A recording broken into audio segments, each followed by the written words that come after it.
أعوذ بالله من الشيطان الرجيم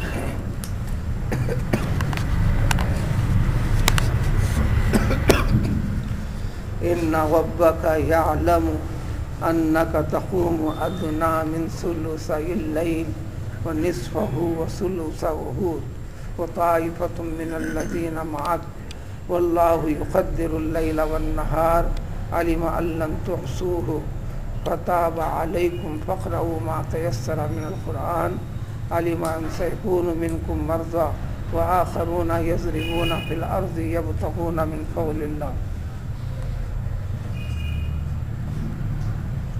سورہ مزمل کی ابتدائی آیتیں اور اس کا ترجمہ اور اس کی تفسیر جنہوں نے سنا ہے اس آیت کے معنی اور مفہوم کو سمجھنا ان کے لیے اور سہل ہو جائے گا. وہاں ذکر تھا یہ سورہ ابتدائے نبوت کے زمانے میں نازل ہوا تھا. اس میں اسلام قبول کرنے والوں کو اور اسلام پیش کرنے والے پیغمبر علیہ الصلوۃ والسلام کو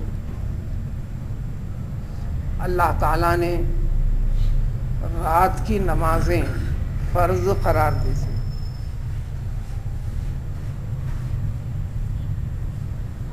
جو حکم تھا پیغمبر صلی اللہ علیہ وسلم کو کہ رات میں ثلث رات یا اس سے کم زیادہ یا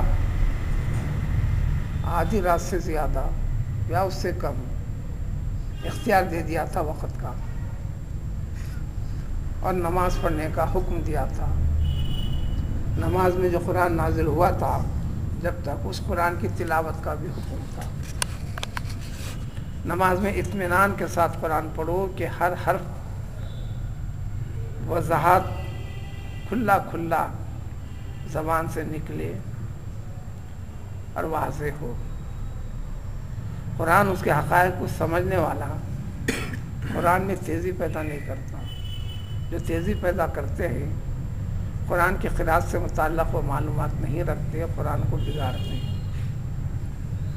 سیدنا علی رضی اللہ تعالیٰ عنہ کا اپنا عمل حدیث نہیں ہے، ان کا اپنا عمل اہل سنت والجماعت کے پاس صحابہ کرام رضوان اللہ تعالیٰ المجمعین کے اعمال بھی حدیث میں شمار ہوتے ہیں. یہ اہل سنت والجماعت جس کو سلفی اہل حدیث کہتے ہیں، یہ صحابہ کرام رضوان اللہ تعالیٰ علیہ مجمعین کو ہٹا دیتے ہیں. صحابی سے یہ ذکر ہو کہ رسول اکرم صلی اللہ علیہ وسلم نے فرمایا یا رسول اکرم صلی اللہ علیہ وسلم سے ہم نے سنا یا رسول اکرم صلی اللہ علیہ وسلم کو ایسا کرتے ہوئے ہم نے دیکھا، بس اسی حد تک وہ محدود رہتے ہیں. اس کے بعد اگر طرز زندگی صحابہ کا جن کے بارے میں رسول اکرم صلی اللہ علیہ وسلم نے شہادت پیش فرمائی ہے سب سے اچھا اور بہتر زمانہ میرے گزرنے کے بعد صحابہ ہیں، لہذا صحابہ کے ذریعے سے جتنے احادیث ہیں، صحابہ کے سارے عمل جو رسول اکرم صلی اللہ علیہ وسلم کی زندگی کو دیکھنے سمجھنے یا 20 مرتبہ سنا ہو، رسول اکرم صلی اللہ علیہ وسلم کی طرف منسوب نہ کیا ہو، صحابہ فرماتے ہیں اور کرتے ہیں. ہمارے مسلم معاشرے کا ایک حصہ اس چیز کو ہٹا دیتا ہے. حالانکہ 20 میں فرق پڑتے ہیں، اس میں بڑی طویل تفصیل ہے. اس لیے اس پہلے پہلو سے اس عقیدے سے جو ہٹ کر چلتے ہیں وہ اسلام میں اپنے عقل کے اوپر زیادہ دخل دیتے ہیں اور نام دیتے ہیں حدیث کا، اور اپنے عمل کے اندر سہل پنا کرتے ہوئے امتحان ایمان جو امتحان ہے ایک مشقت کا، اس سے اپنے آپ کو علیحدہ کرتے چلتے ہیں. خیر وہ ان کے پاس ایک اصول ہے، اس اصول کے تحت چلتے ہیں. تو سیدنا علی رضی اللہ تعالیٰ عنہ کا ارشاد ہے کہ میں جب اللہ تعالیٰ سے کلام کرنا چاہتا ہوں، بات کرنا چاہتا ہوں تو قرآن لے کر قرآن کی تلاوت شروع کر دیتا ہوں.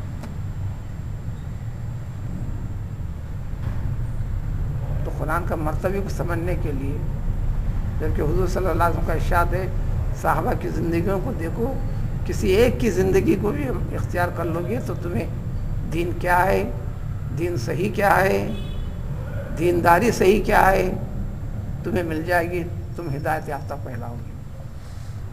یہ حدیث سیدنا علی رضی اللہ تعالیٰ عنہ فرماتے ہیں اگر میں اللہ تعالیٰ سے گفتگو کرنا چاہتا ہوں، کلام کرنا چاہتا ہوں، تو قرآن کی تلاوت شروع کرتا ہوں. اور جب مجھے یہ خیال آ جاتا ہے کہ اللہ تعالیٰ مجھ سے کلام کرے، اللہ تعالیٰ مجھ سے کلام کرے، تو پھر میں نماز کے لیے رکعت باندھ کر کھڑے ہو جاتا ہوں اور قرآن پڑھتا ہوں. تو فرق سمجھنے کا ہے. جب نماز میں بندہ قرآن پڑھتا ہے تو گویا اللہ تعالیٰ پڑھ رہے ہیں، واسطہ ذریعہ آپ کی زبان کو بنائے ہیں، اللہ آپ سے گفتگو کر رہا ہے، کلام کر رہا ہے. اور جب بندہ پڑھتا ہے تو اللہ تعالیٰ سے رجوع ہو کر اللہ سے گفتگو کر رہا ہے. اس لیے قرآن نے تاکید کے ساتھ ایک سے زائد جگہ ذکر کیا ہے، تیزی ہرگز نہیں. ہر حرف کو صحت کے ساتھ ادا کرنے کی پوری کوشش کرو گے، بھاگنے کی کیوں کوشش کرتے ہو؟ بھاگتے ہوئے زیادہ، روانی کے ساتھ زیادہ پڑھ کر کیا کمال کرتے ہو جس کا کوئی فائدہ نہیں. قدرت کے پاس کلام اس کا، منشا اس کا، حکم اس کا. دین نام ہے احکام کو، بتلائے گئے احکام کو جو کا تو عمل کرنے کا نام ہے. اس میں اپنی مرضی اور خواہش کو داخل کرنے کا نام دین نہیں ہے. یہ غلطی ہمارے حیدرآباد والے معاشرے میں سب سے زیادہ، شاید پوری دنیا میں نہ ہو، شاید ہو بھی سکتا ہے مگر شاید پوری دنیا میں نہ ہو. رمضانیات کے حفاظ قرآن کو بڑا بگاڑتے ہیں، اکثر، سبھی نہیں، اکثر. جو عوام اس کے اوپر بڑے خوش بھی ہوتے ہیں، ہم کو اتنے وقت میں اتنا پڑھ کے بتا دیا، بڑے اتنے وقت میں اتنا پڑھ کے بتا دیا. یہ حماقت کے سوا اور کچھ نہیں، یہ حماقت کے سوا اور کچھ نہیں. اللہ نے فرمایا کہ اتنا حد کا پڑھنا تمہارے لیے ہم کہاں واجب کرے. یہ سارے مسائل اس آیت میں. تم کو سہولت ہم نے دے دیا، اگر فرض کر دیتے اتنا پڑھنا ضروری ہے، بڑی مشقت ہوتی تھی تمہارے لیے. اپنی سہولت سے پڑھو، مر پڑھو ایسا.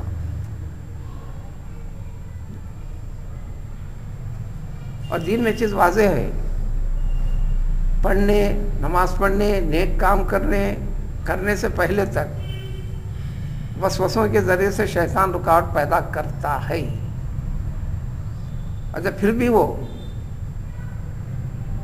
عزیمت اور پختہ ارادے کے ساتھ بندہ تیار ہو جاتا ہے نماز کے لیے، تلاوت کے لیے، یا اس طرح ہر نیک کام کے لیے، صدقات کے لیے، خیرات کے لیے، تو اس عمل کو ضائع کرنے کے لیے طریقے ڈھونڈتا اور تلاش کرتا ہے، اس قسم کے وسوسے ڈالتا ہے. تو اس قسم کا وہ شیطانی وسوسہ ہے.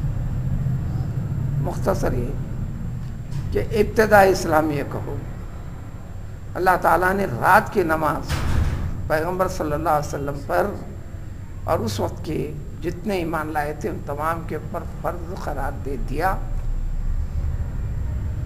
لیکن اللہ کے منشے میں تھا یہ ایک مدت کے لیے ہے، اس کو ہم ختم کریں گے. جس سے چیزیں منسوخ کیے ہیں اللہ تعالیٰ، ان ساری چیزوں کے بارے میں یہی چیز ہے، یہی اصول ہے، یہی عقیدہ ہے. بندے کو یہ نہیں بتایا کہ کب تک رکھیں گے. جب ایک وقت آیا تو پھر حکم کو بدلے، پہلے حکم کو ختم کرے. جو پہلے حکم کو ختم کرنا کب ہے، رب العزت کا منشا ہے، خوب جانتے ہیں، جانتے تھے. جب حکم کو بدل دیے تو بندوں کو اب پتہ چلا کہ اس حکم کو یہاں تک اتنی مدت تک باقی رکھنا تھا، سو اللہ تعالیٰ نے باقی رکھ دیا۔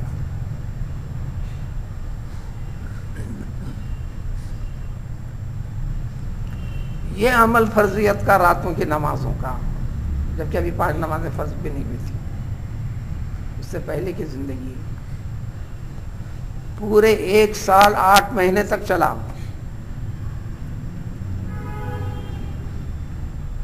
یا پورے 20 مہینے تک چلا۔ اس میں اکثر صحابہ پوری عزیمت کے ساتھ رات کا بڑا حصہ اس میں صرف کرتے تھے۔ خود پیغمبر علیہ الصلوۃ والسلام رات کا بڑا حصہ صرف کر کر پھر دن میں بھی نہیں آرام کرنا، تحریک میں، دعوت اسلام کی تحریک میں نکل پڑنا۔ ان ساری چیزوں کی تفصیل گزر چکی۔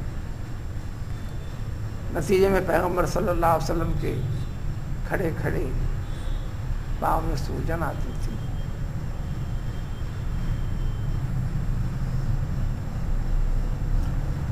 اس مدت کے بعد پہلے اس آیت میں ابتدا میں اسی چیز کو ذکر کر رہی، ان چیزوں کے اندر تم نے اس فرضیت کو باقی رکھا۔ اللہ کے بندو، تمہارے رب کو خوب معلوم ہے، تمہارا رب جانتا ہے تم نے اتنی مشقت اٹھائی۔ اس کے بعد 5 نمازیں فرض ہو گئیں، وہ راتوں کی نمازیں جو ہر ایک کے لیے کر دی گئی تھیں، فرضیت ختم کر دیا، اس کی جگہ 5 نمازوں کو فرض قرار دے دیا گیا۔ جب وہ راتوں کی نمازیں کی فرضیت ختم ہو گئی، اب سنت اور مستحب کا درجہ اس کا ہو گیا، اس لیے قرآن میں موجود ہے وہ احکام چیزیں ہیں۔ فرائض کی تکمیل ضرور کرو گی، یہ مستحب جو چیز ہے وہ ہم کو پسند ہے، تمہاری مرضی پہ، فرض نہیں ہے، کرنا تمہارے لیے اچھا اور بہتر ہے، کرنا یہ اچھا اور بہتر ہے۔ ہر 2 نماز جس میں زیادہ وقفہ ہو، مثلا فجر اور ظہر، اشراق کے علاوہ، چاش کے علاوہ، اشراق تو پوری فجر کے 20-22 منٹ کے بعد ہوتی، اس کے بعد زوال کے وقت سے پہلے تک جتنا وقت ہے وہ چاش کا وقت ہے۔ اس میں بھی کوئی بندہ اپنی طرف سے کچھ نہ کچھ نماز پڑھے، پیغمبر صلی اللہ علیہ وسلم کا اور صحابہ کا سب کا۔ تو اس طرح عشاء اور فجر کے درمیان میں زیادہ وقت ہے، کچھ نہ کچھ نماز پڑھے، فرض نہیں کرتے۔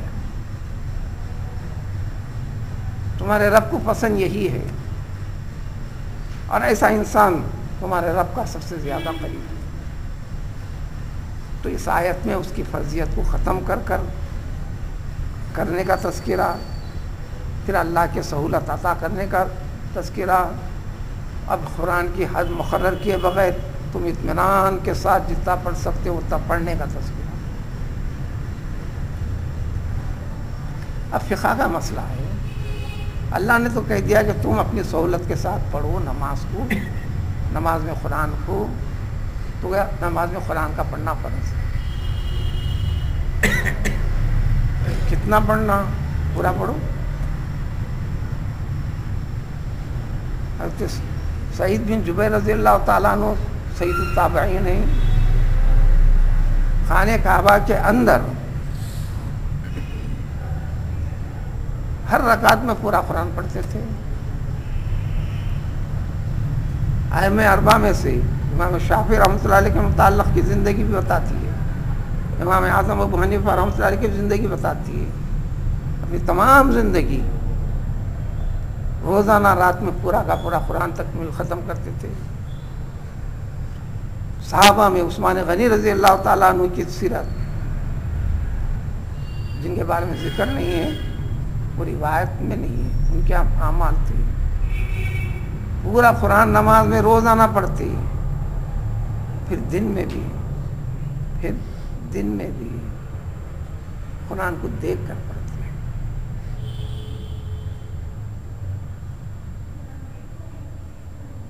ساری عبادتوں کے اندر پڑھنے کے بعد بھی ایک کوسچن مارک ہے، قبول ہونے نہ ہونے کا۔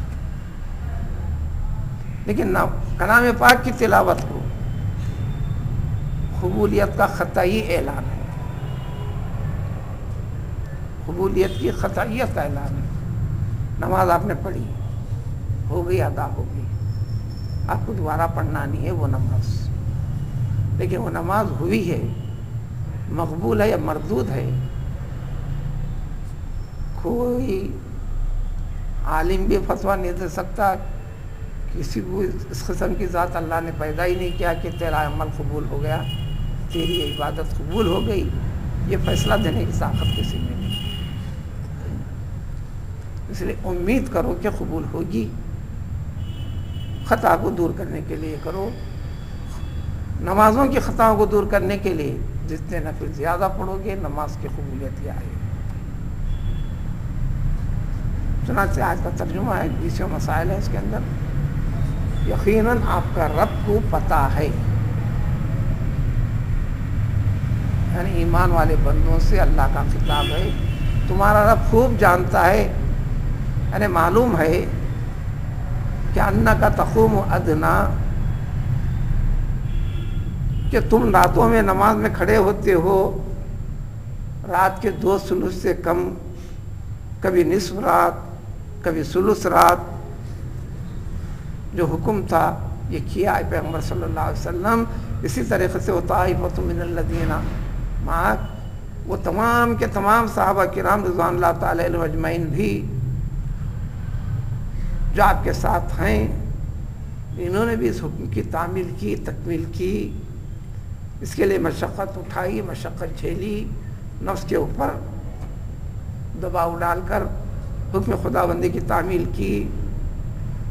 یہ اللہ تعالیٰ کو اچھی طرح بہتر معلوم ہے، تو گویا صحابہ نے بھی اس کا اہتمام کیا، اللہ تعالیٰ نے ان کی سند پیش فرما دی۔ اب یہ سن لو، اب رات سے اس مسئلے کی فرضیت کو ختم کر کے دن میں لگا رہے ہیں۔ اب ظہر آ گئی، عصر آ گئی، مغرب آ گئی، فجر آ گئی، عشاء آ گئی،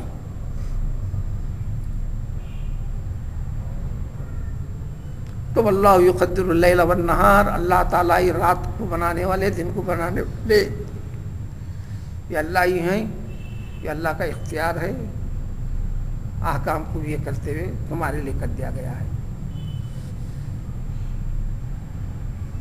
اور یہ بھی اللہ تعالیٰ کو اچھی طرح معلوم ہے کہ تم اس کے اندر یہ مشقت ہمیشہ ہمیشہ کے لیے برداشت کرنا تمہارے لیے دشوار ہے، اور جنہوں نے اس میں کوتاہی کمی کی ہے، فتاب علیکم، تمہارے رب نے ان کی توبہ کو قبول فرمایا ہے، مہربانی فرمائی ہے ان پر، لیکن ہمت تو رکھی نا۔ لہذا اب حکم دیتے ہیں تمہیں فقرؤوا ما تیسر من القرآن، ان نمازوں کے اندر قرآن اپنی حسب سہولت پڑھا کرو۔ یہ سہولت دی کیوں گئی ہے؟ یعنی یہ چیز نہیں ہے تو قرآن زیادہ سے زیادہ پڑھے، آپ کو جتنے یاد میں پڑھو، ہر رکعت میں 1 سے زائد سورے پڑھو، ہر رکعت میں 1 سے زائد سورے پڑھو، اگر کم سے کم یاد ہے تو۔ یہ سہولت دینے کی ایک وجہ یہ ہے کہ تمہارا رب اس بات کو بھی اچھی طرح جانتا ہے کہ تم میں سے بعض مریض ہوتے ہیں، بعض سفر میں ہوتے ہیں، سفری مسائل جھیلتے ہیں۔ یہ سہولت نہ دینے پر حکم کی تعمیل میں مریض کے لیے بہت مشقت اٹھانی پڑتی، دوران سفر مشقتوں کا سامنا کرنا پڑتا۔ ایک سہولت دے دی گئی، تو سہولت دینے کی وجہ اور علت بتایا کہ آپ کی صحت کا بھی اللہ تعالیٰ کو لحاظ ہے، صحت کے اندر بگاڑ ہے، رکاوٹیں ہیں، اس لیے سہولت کو بھی جاری کر دیا۔ تو بالفاظ دیگر اس کا مفہوم یہ نکلے گا، جو جتنا صحت مند ہے وہ اتنی صحت مندانہ نماز ادا کرے گا، اور جتنا اطمینان سے پڑھے گا، اور جتنا طویل کرے گا۔ طویل کیسے ہوتی ہے نماز؟ تلاوت کو طویل کرنا پڑتا، تلاوت کو طویل کرنا پڑتا۔ جماعت کی نماز کے احکام الگ ہیں۔ جب جماعت میں چند لوگ ہیں تو اس میں مختلف طبیعت کے، مختلف مزاج کے مختلف احوال سے گزرتے رہتے ہیں، اس لیے ان کے لیے اس کو ملحوظ رکھتے ہوئے بہت زیادہ طویل نہیں، بہت زیادہ مختصر نہیں، تسبیحات میں کے اندر بھی بہت زیادہ طویل نہیں، جو ائمہ نماز پڑھاتے وقت پر حیدرآباد میں چند مساجد ہیں، پھرتے ہوئے سروے بھی ہے، بڑے طویل رکوع کر رہے ہیں، سجدے کر رہے ہیں امام صاحب۔ ہر ایک کو کرنے کا حکم ہے، وہی نماز مقبول زیادہ ہے، یہ امام کے لیے اجازت ہے، مسئلہ امام کا نہیں ہے، امام کے پیچھے مقتدیوں کا ہے، اور مقتدیاں مختلف احوال سے گزرنے والی، اس جماعت میں شریک ہونے والا کوئی جلد بازی میں بھی ہے، کسی کو جلدی کسی اور کام کے لیے بھی جانا ہے، کوئی مریض بھی ہے، بھلے ایک ہی ہو تو وہ طریقہ شریعت کا مسنون طریقہ بتائے طریقے کے خلاف ہے، اس لیے زیادہ سے زیادہ امام کو 5 مرتبہ کی جاتی ہے۔ 5 مرتبہ میں بعض لوگوں کے اٹھنے میں، آنے میں، جانے میں، ارکان میں ان کو مشقت ہوتی، دیرے آتے ہیں، تو تاکہ ان کو 3 مرتبہ پڑھنے کا موقع ملے، یہ 3 مرتبہ ادنا حد ہے۔ ائمہ کے لیے مسائل الگ ہیں، ان ساری چیزوں کو ملحوظ رکھتے ہوئے کرنا، اس لیے فقہی مسائل کے اندر حافظ کو ترجیح نہیں دی گئی نماز پڑھانے کے لیے، حافظ کے مقابلے میں احکام اسلام اور قرآنی ترجمے سے واقفیت رکھنے والا جو ہو، بھلے اس کی آواز کیسے بھی ہو، وہی نماز پڑھائے، وہی امامت کرے۔ یہ نہ ہونے کی صورت میں عام آدمی کے مقابلے میں حافظ کا درجہ آتا ہے، انہیں پڑھے گا، پڑھائے گا، یہ سارے اصول بتائے گئے۔ یہ نہیں کہ سب پڑھاتے ہیں، اس میں تو ہوتا کیا، مجھے شوق ہے میں آگے بڑھتا ہوں، میں پڑھا دیتا ہوں، میں کر دیتا ہوں۔ مسئلہ رسمی طور پر نماز کے رسوم کی تکمیل کرنے کا نام نہیں، اس کے اندر چند حقائق چیزیں ہیں، اس کو اس کے ساتھ جوڑنے کا نام۔ تو لہذا اللہ تعالیٰ نے تم کو اب نمازوں میں سہولت عطا کر دی جو پہلے نہیں تھی، یہ تمہارے رب کی مہربانی ہے، اور تمہاری طبیعت، تمہارے حالات، تمہاری نیت، تمہارے سینے والی باتوں کو، ارادوں کو، افکار کو تمہارا رب خوب جانتا ہے، تم نے کس چیز کے ساتھ کیسا کیا ہے۔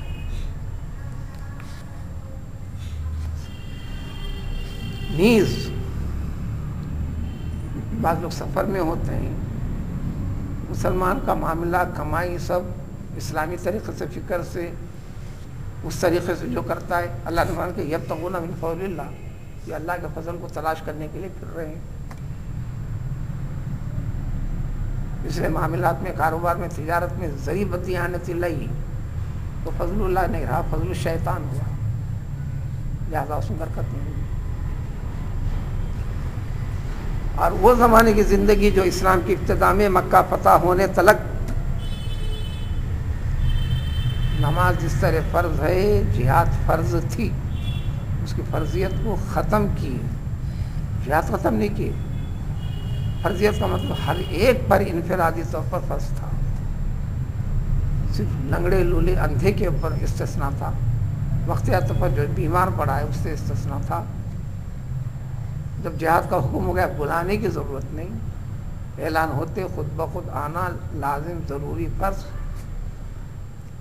دنیا کے کوئی بھی رکاوٹیں وغیرہ اس کے لیے ناقابل قبول، اگر نہیں آیا تو پھر وہ قابل سزا اسلامی احکام اس پہ جاری کر۔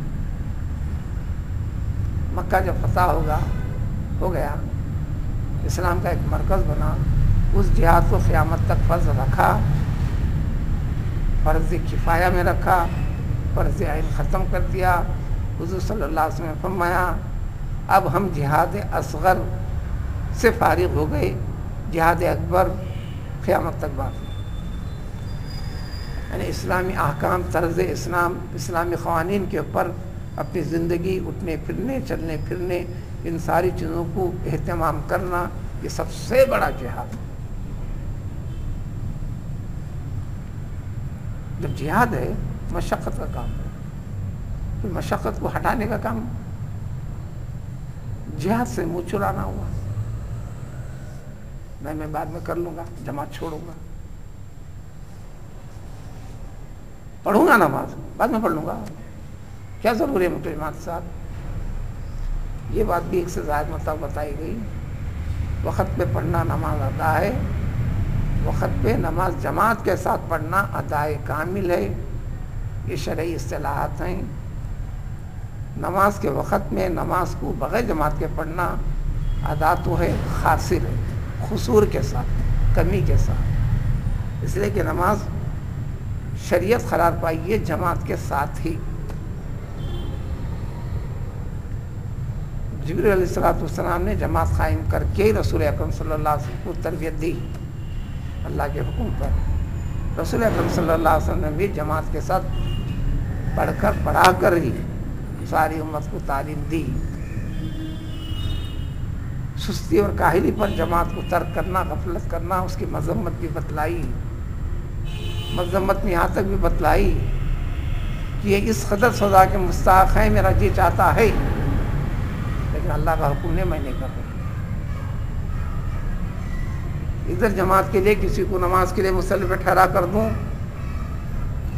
بستی میں جا کر سروے کروں، جو جماعت کے لیے نہیں نکلے ہیں ان کے گھر کو آگ لگا کر جلا دوں، یعنی ان کو زندہ جلا دوں۔ آپ نمازوں کے لیے بھی آیا ہے ایسا حکم، نماز جمعہ کے لیے بھی آیا ہے۔ دنیاوی زندگی کے لیے بیمار بھی ہے تو انسان کوشش کرتا ہے، بیماری کو بہانہ نہیں بناتا۔ تو عبادت کے لیے بہانے کیوں؟ روزے کی فرضیت کے بھی احکام بیان کرے، سہولتیں دیں بیمار کے لیے، فلاں کے لیے، پھر بعد میں ارشاد فرمایا اللہ تعالیٰ یہ سہولتیں ہیں تمہارے لیے، وَأَن تَصُومُوا خَيْرٌ لَكُمْ، سہولتوں کو چھوڑ کر روزہ رکھنا ہی افضل ہے۔ سمجھو تو سمجھو۔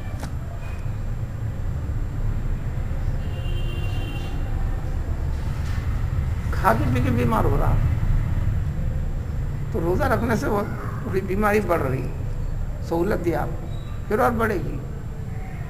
کھا کے پی کے بھی تو بڑھ رہی، کیا پھر؟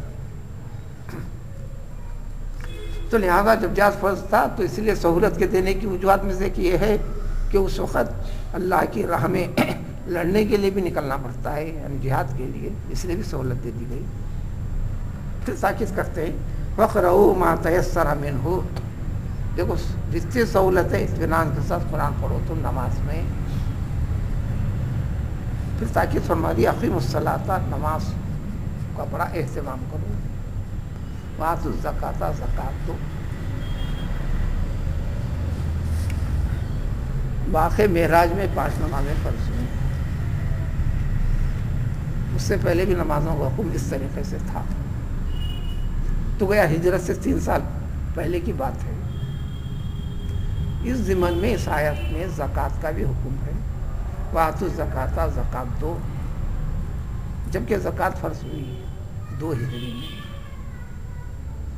مدینہ آنے کے 2 سال کے بعد۔ تو اس آیت سے وضاحت تفاصیل میں زکوٰۃ کی فرضیت کا حکم آ گیا، لیکن زکوٰۃ دینا کیسا، کیا طریقے ہیں، اس کی تفصیل ہے نہیں، وہ وضاحت آئی 2 ہجری میں۔ تو اس طریقے سے اس آیت کے اندر جو زکوٰۃ کا تذکر آ گیا ہے وہ اس لیے آیا ہے۔ اب اس کے بعد اس کی ادائیگی کے طریقے ہو گئے، اس کے علاوہ صرف زکوٰۃ میں اکتفا نہیں، آج کے معاشرے میں زکوٰۃ میں اکتفا کر خاموش بیٹھا ہے۔ وَأَقْرِضُوا اللَّهَ قَرْضًا حَسَنًا، اللہ کی راہ میں تم خیرات کرتے چلے جاؤ، یوں سمجھو کہ قرض کی شکل ہے۔ اللہ تعالیٰ تمہارا رب جو کچھ اللہ کی راہ میں تم خرچہ کیے ہو یہ زکوٰۃ کے علاوہ ہے، صدقات، خیرات، نوافلات، خاندان پروری، عزیز و اقارب کے اندر وقتاً فوقتاً کو مدد کرنا، کسی کی ضیافت کرنا، کسی سلسلے میں خرچہ کرنا، اچھے کاموں میں خرچہ کرنا، اس کے لیے کوئی وقت نہیں، حتیٰ کہ اس کے اندر تبرعات، یعنی نیک کام کے اندر چندے دینا، یہ ساری چیزیں. پھر قید کلیہ بتا دیا، بہرحال تم جو بھی اچھا کام کرو گے تمہارے لیے ہے اور وہ ضائع ہونے والا نہیں.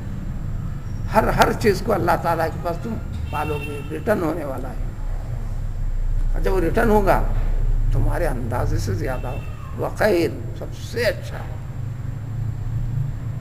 وَأَعْظَمُ أَجْرًا اجر میں سب سے بڑا ہوگا. سب یہ کرتے ہوئے پھر اپنی کوتاہیوں کے لیے استغفار کرو اللہ تعالیٰ سے، نمازوں میں، معاملات میں، خیرات میں، صدقات میں، فلاں اللہ تعالیٰ بخشے گا. حضور صلی اللہ علیہ وسلم نے صحابہ کی جماعت کو اٹھا کر ایک مرتبہ فرمایا، اے لوگوں بتاؤ ایک بات. یعنی بعض باتیں انسان کے دماغ کی گہرائی میں اتارنے کا ایک طریقہ ہے آبجیکٹیو ٹائپ کے اوپر بولنا. ایسا ہو تو کیسا ہوں گا بولو، اب بولنے کے لیے سوچتا، توجہ دیتا، دیکھو ایسا کرنا ہے، دماغ کی گہرائی کے اندر بٹھانا ہے بات. تمہارے پاس جو مال ہے، تم جو رکھے ہو، خرچہ کر رہے ہو اپنے لیے جمع کر، وہ اچھا ہے یا تم کو وراثت میں کسی سے مل گیا وہ مال اچھا ہے؟ کون سا مال اچھا ہے تم بتاؤ ذرا. کم و بیش صحابہ کا ایک ہی جواب تھا، قریب رسول اللہ صلی اللہ علیہ وسلم ہم اپنی محنت سے جو کماتے ہیں وہ مال اچھا ہے، جو ہم کو وراثت میں ترکے میں ملتا ہے اس سے بڑھ کر یہی اچھا ہے. پھر فرمایا آپ صلی اللہ علیہ وسلم نے، اور ذرا سوچو، سوچ کے بتاؤ. پھر آگے سوچا نہیں تو آپ نے فرمایا، اجی سب سے اچھا بہتر مال جو ہے، جو تم اللہ کی رضامندی کے لیے جو خرچ کرتے ہو راہ اللہ، اس میں سب کے سب آ گئے، خاندان پرے وغیرہ، یہ سب سے اچھا بہتر ہے اور یہی تمہارا مال ہے. اس کے سوا تم اپنی زندگی کی ضروریات کے لیے جتنا صرف کیے یا جتنا جمع کیا، یہ تمہارا مال کہاں ہوا؟ جو خرچ کیا آخرت کے لیے نہیں کیے، وہ رہا بھی نہیں تمہارے پاس، اور جو جمع کر کے رکھا وہ تمہارا ہونے والا بھی نہیں ہے، وارثوں کو جائے گا. یہ تمہارا مال کہاں ہوا؟ تم اپنے لیے بینک بیلنس کرنا چاہتے ہو تو اپنی زندگی میں جب یہ زکوٰۃ کے علاوہ کیا کرو، اتنا صرف کرو گی اللہ کے رضامندی کے لیے، چاہے کوئی بھی مت ہو، کسی بھی عنوان سے وہ جتنا کرو گی، یہ دراصل تمہاری زندگی تم کو ملنے والا ہے، واپس ہونے والا ہے سب سے بہتر طریقے سے. حقیقت میں یہی تمہارا مال ہے. ماں باقی جتنے مال سے تمہارے معاملات جڑے ہوئے ہیں وہ تمہارا مال ہے ہی نہیں. دکھنے میں ظاہر میں تمہارا دکھ رہا ہے، وہ تمہارا نہیں ہے. تمہارا جو مال ہے اللہ کے لیے، اللہ کے عنوان سے جو خرچ کرنے کے مد بتائے ہیں، مصارف بتائے ہیں، وہ اللہ کی مخلوق ہے، اللہ کی مخلوق کی ضروریات ہیں. وہ مخلوقات میں تمہارے قریب سے قریب تک، پھر اڑوس پڑوس، پھر جڑے ہوئے، پھر اسلام سے، اسلامی راستے سے، دین اسلام کے طریقے سے جو جڑے ہوئے، ان مدات کے اندر جو تم کرو گے وہی حقیقت میں تمہارا مال ہے. اس کے سوا تمہارا کوئی مال نہیں.